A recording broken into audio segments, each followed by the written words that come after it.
Dhaka elevated এক্সপ্রেসওয়ের সঙ্গে যুক্ত হচ্ছে আরও 4টি নতুন র্যাম্প। এতে নগরীর যানজট কমবে বলে আশা করছেন প্রকল্প সংশ্লিষ্টরা। তবে যোগাযোগ বিশেষজ্ঞদের মতে প্রকল্প বাস্তবায়নের আগে প্রয়োজন যথাযথ কারিগরি ও ট্রাফিক পরীক্ষা।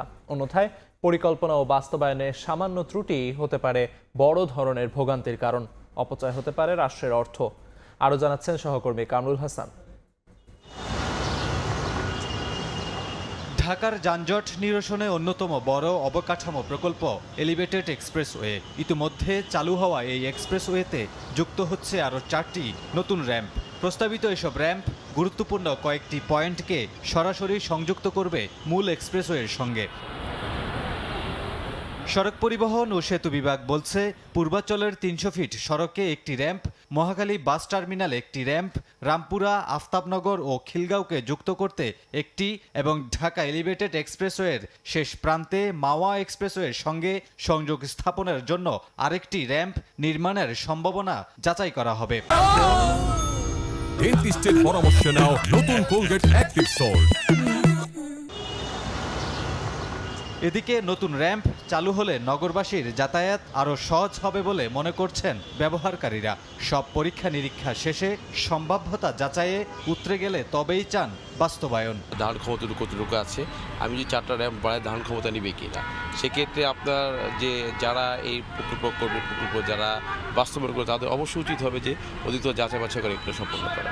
এত বড় একটা প্রজেক্টের ক্ষেত্রে আমার মনে হয় সব ধরনের ফিজিবিলিটি টেস্ট করে দেন এক্সিকিউশনে যাওয়া উচিত। সরকারের এটা যাচাই বাছাই করে যদি এটা ধারণ ক্ষমতা ঠিক থাকে এবং 4টা র্যাম্প বাড়ালে যদি উপকার হয় জনসাধারণের, তাহলে অবশ্যই সেটা বাড়াবে। এই প্রকল্পটা যদি যাচাই বাছাই করে যদি সম্ভব হয়, যদি আগে টেস্ট করে দেখো যদি ভালো হয়, তার জন্য করা হয়।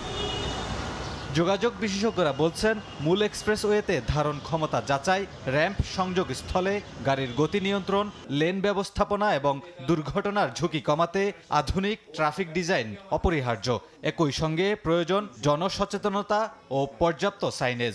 র্যাম্প যুক্ত করলে সেখানে ট্রাফিক কিন্তু উঠবে, কিন্তু আমার মাথায় রাখতে হবে এক্সপ্রেসওয়ে যে মূল অংশ, সেই মূল অংশের সক্ষমতা আছে কিনা। তো আমি যখন লোকাল ট্রাফিককে উঠতে দেব, তো আমার মূল যে অবকাঠামো আছে তার হজম করার সক্ষমতা আছে কিনা। নতুন করে যে র্যাম্প যুক্ত হওয়া, সেটা করতে গেলে আবার নকশা করতে হবে, তার আগে আমার ফিজিবিলিটি স্টাডি করতে হবে, তারপরে আপনার হচ্ছে ডিটেল ডিজাইন এবং সেই অনুযায়ী কাজটা আমাদের করতে হবে। এই বিষয়গুলি কিন্তু আসলে পুঙ্খানুভাবে চিন্তা করতে হবে।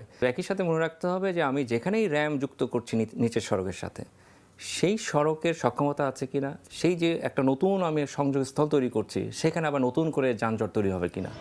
46.73 কিলোমিটারের ঢাকা এলিভেটেড এক্সপ্রেসওয়েতে ইতিমধ্যে 31টি র্যাম্প বসানো হয়েছে।